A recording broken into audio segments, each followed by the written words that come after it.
కరిందిగుచు మకరి సరసికి కరిదరికి మకరిందిగుచు కరకరి Berean కరికి మకరి మకరికి కరి భారమనుచు అతుల కుతుల పట్లు అదురుపడన్. గజేంద్ర మోక్షము అనే ఘట్టంలో పోతనామాత్యుల వారు ఏనుగు మొసలి రెండు ఏ విధంగా తలపడ్డాయో చెబుతున్నారు. తన సరస్సులోకి తిరిగిన ఏనుగును, అదే గజరాజును, మొసలి గుప్పించి పట్టుకున్నది. ఆ కాలు వదిలించుకోవడం ఏనుగుకి వశం కావటం లేదు.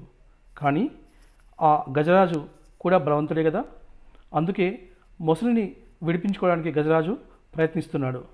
అప్పుడు వారిద్దరి మధ్య జరిగిన పెనుగులాటను ఈ పద్యంలో పోతన గారు వివరించారు. కరి దిగుచు మకరి సరస్సుకి అంటే మకరి మొసలి ఏనుగుని సరస్సులోకి పూర్తిగా లాగుతుంది. ఎందుకంటే మొసలికి పట్టు ఉండేది సరస్సులోనే కదా. అదేవిధంగా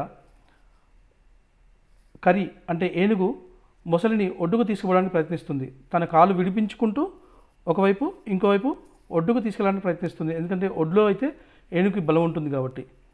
అలా ఏమవుతుంది, వారిద్దరూ భీకరంగా ఒకరికొకరు గట్టిగా పోట్లాడుకుంటుంటే ఎలా ఉందంటే కరికి మకరి మకరికి కరి, ఏనుగుని పట్టుకొని మొసలిని లాగుతుంది.